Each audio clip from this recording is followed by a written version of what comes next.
diskusi teman-teman. Nggak ada, mereka katanya mau klarifikasi, mau menjelaskan kronologi kejadian salaman-salaman itu. Yang salaman itu siapa, agendanya dalam agenda apa. Nggak ada.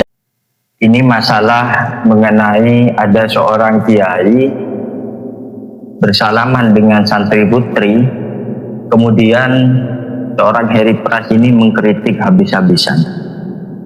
Saya akan membahas mengenai hukum salaman itu sebenarnya bagaimana.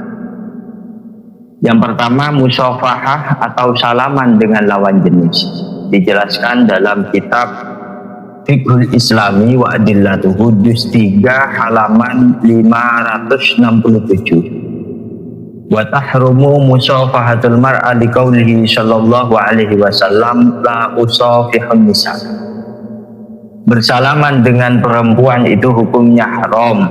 Berdasar apa? Berdasarkan hadis yang berupa aku tidak akan bersalaman dengan perempuan, kata Kanjeng Nabi Muhammad sallallahu alaihi wasallam. Inilah usafihun nisa, sesungguhnya diriku tidak pernah bersalaman dengan wanita. Lakin al-jumhur wa Syafi'i ajazu musafahat al-ajus allati la tustaha. Menurut mayoritas ulama selain dari madhab Imam Syafi'i memperbolehkan bersalaman dengan wanita tua yang sudah tidak disyahwati. Wa masayadiha, kemudian juga memperbolehkan untuk memegang tangannya liin idami khaufil fitnah, karena sudah tidak ada kekhawatiran akan timbul sebuah fitnah. Ini mengenai ketika ada seorang laki-laki bersalaman dengan nenek-nenek, maka juga terjadi perhilafan di antara para ulama. Bahkan Imam Hambali itu pernah mengatakan Imam Ahmad itu memakruhkan bersalaman dengan wanita. Karoha Ahmad musafahatan nisa wa syaddada aidon hatta li mahramin wa jawazahu liwalidihi. Jadi Imam Ahmad beliau memakruhkan, menghukumi makruh bermusafahah bersalaman dengan wanita, bahkan perempuan yang mahram beliau menghukumi. Kemudian kita membahas mengenai lanjutan dari kitab tersebut, yaitu membahas mengenai madhab Imam Asy-Syafi'i.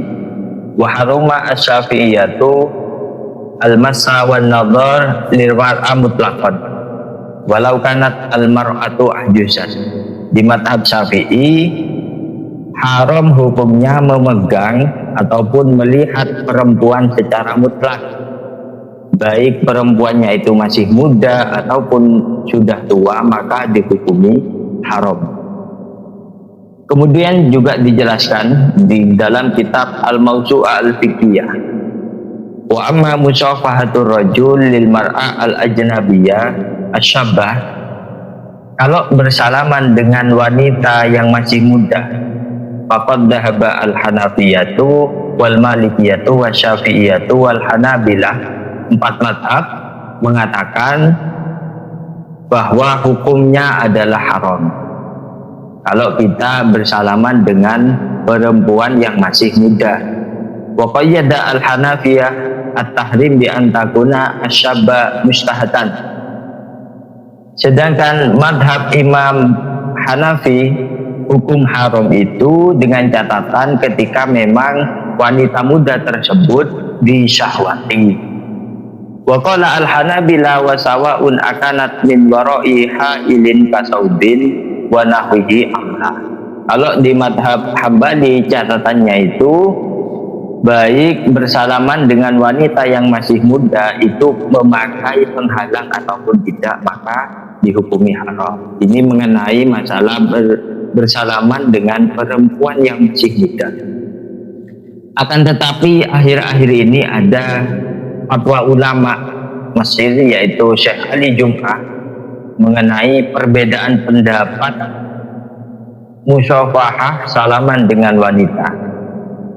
Saya lihat di laman Darul Ifta, yaitu lembaga fatwa di Mesir, nomor 2287. Redaksinya adalah musyafahatur rajul lil mar'ah al ajnabiyah mahalul khilaf.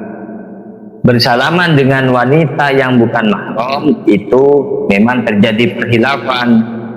Fayara jumhurul ulama hurmata dzalik, mayoritas ulama berpendapat ini hukumnya haram.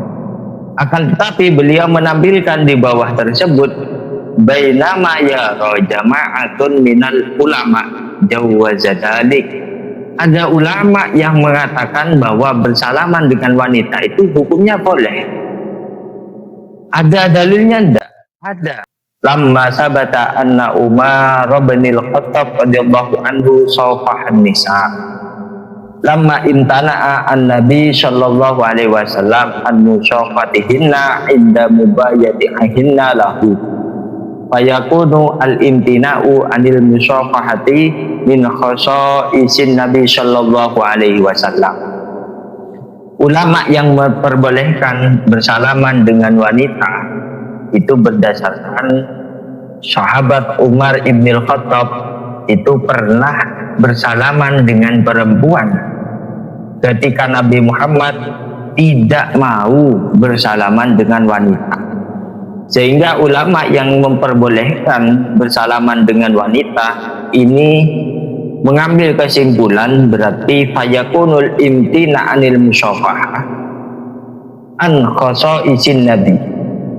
Berarti kanjeng Nabi ketika mengatakan inilah usahifun nisa itu adalah termasuk khususiyah kekhususan Nabi Muhammad Shallallahu Alaihi Wasallam. Sehingga sahabat Umar tetap melakukan salaman dengan wanita lain disebabkan apa? Disebabkan kanjeng Nabi ketika mengatakan inilah usahifun nisa itu mengindikasikan beliau memberikan info bahwa ini termasuk kekhususan Nabi Muhammad Shallallahu Alaihi Wasallam.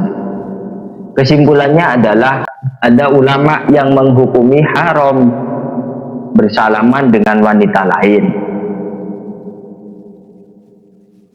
berdasarkan hadis inilah usafihun nisa.